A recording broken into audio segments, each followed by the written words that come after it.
the shortest track in NASCAR is this long, just over half a mile, then the longest is this, over 2.5 miles. Racing on one looks like this, the other like this. Same cars, same sport, but they're worlds apart, because a NASCAR track length matters in more ways than you might think.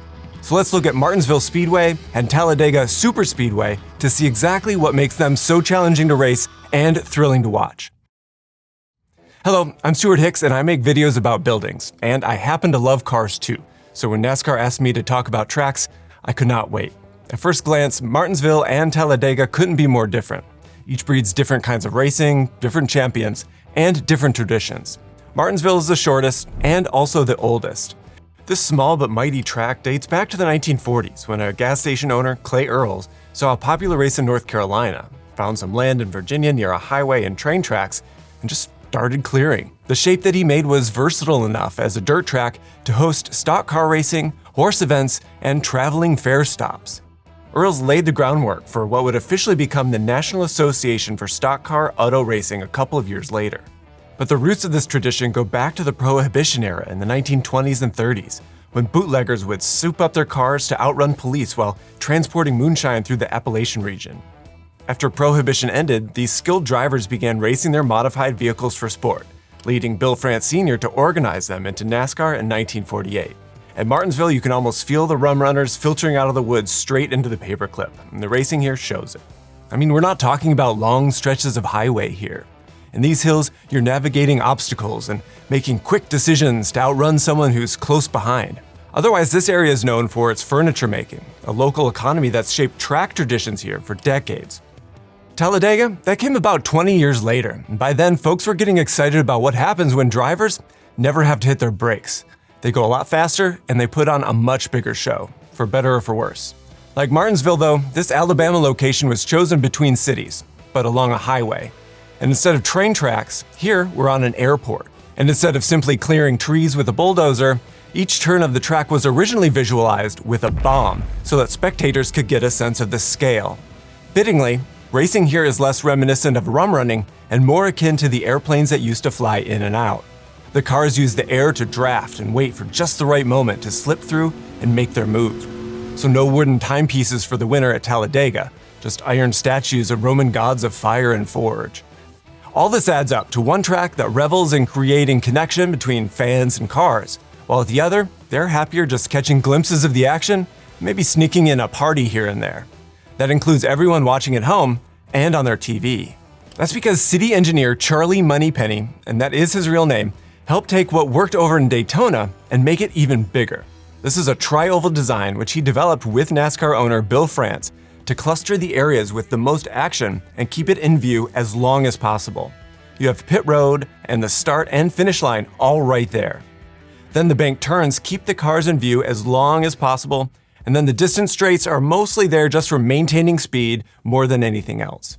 They found that if the dogleg of the tri-oval extends outward, the main grandstands and the cameras will be able to get the best and most dynamic view as the cars sweep across the frame. You can imagine how much better that is than just seeing them come straight at you or just blurring across the screen. But even more than that, it's the racing that creates the biggest spectacle here, because it is fast and dynamic in its own way. Packs are sometimes 3 or 4 cars wide, drafting inside of each other's wakes of air. You would love to be 2 wide or single file, not 4 wide. This is like an invisible tractor beam of wind currents that are enormous and critical forces that only the drivers can feel. That's not a boost button on the engine, it's just air and timing. And this type of racing leads to close finishes when done right, but when things go wrong, they go wrong big. The caution has come out. Keselowski's involved in it. You see him hit the inside wall. Big damage, it looks like, to Austin Dillon. Martinsville, on the other hand, things are always going wrong, just a little bit. Bumping is normal, but just usually not catastrophic, because this paperclip or the elongated oval only presents about 800 feet before braking's required, as they settle into a 20-second rhythm of braking and turning. Meanwhile, the track is super narrow and mere feet from the front row stands, keeping fans right next to the action. But that makes passing next to impossible. The bump and run will nudge the car in front out of the way just enough to slide under, like in 2018 when Joey Logano passed Truex for the win. On the inside, a drag race, they're sideways, and it's going to be Logano getting the win. Logano shrugged it off. You just got to expect Martinsville at the end of the race that you're going to have some bumping and grinding there. So because of this, track position here is key. Qualifying and managing pit stops. And then, of course, you have that sweet, sweet wall ride. But let's look at a, let's say, more typical lap here at Martinsville to see exactly how one uses the architecture to get that track position in the first place. We'll start in the front stretch of turn 1. Even from here, you feel the compression of the tight space as the seats stretch, forming like a room of space. Pit road entry begins halfway down the back straight, which is a bit unusual. It's early, causing congestion where it wouldn't normally occur. Here comes everybody else, Jamie. But here starts the braking zone. Today that means going 120 miles per hour to 60 miles per hour within 500 feet. That feels about the same as when a roller coaster comes to a stop at the end of a ride. But the drivers are also navigating something else that's unique. While braking, the car transitions between two different surfaces. The straights are topped with asphalt, and the turns is topped with concrete. Originally, the turns were dirt and then asphalt. But here, there's barely any banking, only 11 degrees. So the car isn't getting any help from the slope to slow down. Instead, it's all on the brakes and the grip between the tire and the track surface. To give you a sense of how much friction we're talking about here, that grip is holding back the force of about 5 sumo wrestlers hitting the car all at once. And the asphalt just could not handle that amount of friction. So in 1976, they came up with the option of this two-material solution. The concrete on the turns is stronger, but the two materials have totally different levels of grip. Concrete has another added condition of changing its qualities throughout the race as it heats up and cools down. It starts out clean and it coats with rubber over the course of the race. Coming out of the backstretch, the asphalt berm or the curb on the inside defines the lower limit of the groove. Hitting that curb too hard can bounce the car out of the groove, but hugging it closely gives you the shortest path. Because the corners are flat, the car's weight shifts hard to the right side tires without any of the banking. It's easy to overload that right front tire. He has to work those outside tires a little harder on the outside of the racetrack. So the crew chiefs tune the setup with springs and shocks to try and get the car to rotate center corner without frying that right front tire or making the rear slide on exit. Cars don't rejoin from the pit until the exit of turn 2. As cars accelerate into the next straight, cars rejoin almost immediately into the racing groove from the pit. And that's all a consequence of infield geometry. And this makes green flag pit stops dangerous and strategically necessary. Without rest, the rotors hit over 1,000 degrees. And with those lights that were installed in 2017, we can now race at night. And broadcasters never miss a chance to show the glowing red rotors. And all that, it happens in just under 20 seconds. Meanwhile, over in Talladega, a lap has a slightly different cadence. It's not so much a hallway in a room as it is a superhighway. Even turn 1 is iconic. It slopes at 33 degrees. Every television reporter stands on it to show just how crazy that is. It's also the maximum slope one could build asphalt before it starts just slumping off.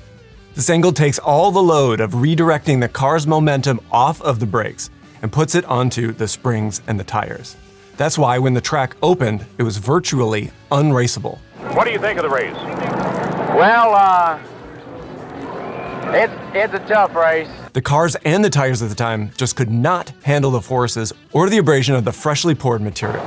Also today, Bill, because they're changing all 4 tires so many times, they have waived the rule of only having 5 men over the pit wall. Today they have 6 at work. Luckily for the drivers, there's an entire next level of visual interface that is enabled by the architecture for the spotters, who can still see and communicate the surrounding action to the drivers. This offers an entire second tier of perception for managing the pack racing and invisible, intricate aerodynamic exchanges between the cars. It may look chaotic to the untrained eye, but the same top drivers consistently excel at Talladega, so it can't just be random. McDowell and Brad Keselowski wins Talladega. In fact, the winningest active superspeedway racers include all champions or elite drivers. This unbroken backstretch lasts for about 4,000 feet, or nearly a mile. While the track area designated for racing is about 48 feet wide, the apron offers an additional out-of-bounds space as both an escape path and a forbidden no-go zone for blocking or passing. What fans can see during this time, though, is the vast infield, a temporary pop-up city of campers, buses, and scaffolding decks, where the extra adrenaline turns Talladega Boulevard into legendary parties. But it's also home to NASCAR's Advanced Care Medical Center and helicopter pads for emergency transport, because racing here can be dangerous. Geography itself comes into play to shape the dynamics of each race. So as we approach turn 3 and 4, we can start to feel the winds coming off the Alabama airfields that funnel off the airfield site, creating crosswinds that start to destabilize the aerodynamics and create volatile crossdrafts. This is where Bobby Allison's terrible accident exposed the forces and trajectories of debris when components are ejected from an accident. Exiting the tri-oval, we can also see the revamped catch fence architecture that was rebuilt after 1987. That looked like Bobby Allison did here in 1987. The catch fence did its job, the car did its job. Thank goodness we have the new, much stronger, safer catch fences. Those are also combined with energy-absorbing, safer barriers that all work together to keep drivers and fans safe. As we head towards the finish, deceptively, it looks like a straight, but it isn't exactly. Instead, it's a sweeping arc where 3 lanes of cars converge. The geometry exaggerates the turbulence and makes blocking more dangerous here. Because of the offset line, the last quarter mile is pure theater. Every lap ends with anticipation, but the last one guarantees drafting plays and slingshots. And there's only 188 tries or laps, each 50 seconds long. The cadence is much less drastic than around at Martinsville. Each track in NASCAR wires the sport just a little, setting both the strategy, the rules, and the fan culture of each race. When Clay Earls was bulldozing trees, or even when Charles Moneypenny, the city engineer, was reorganizing an airport, there was no official guidebook on how to design a racetrack. These tracks, they set the stage to stretch the capabilities of the cars and the drivers, and they give fans totally different ways to enjoy the exact same sport. While the length is part of the equation, it's only just one of the pieces. But either way, at some point, a decision was made to draw a funny circle on the ground and then start driving on it. Then to start fixing problems as they come up, change materials or add restrictor plates, and then tapered spacers or define new rubber compounds for the tires. These 2 tracks had their problems, sure, but that's what gives them their character and why we keep coming back.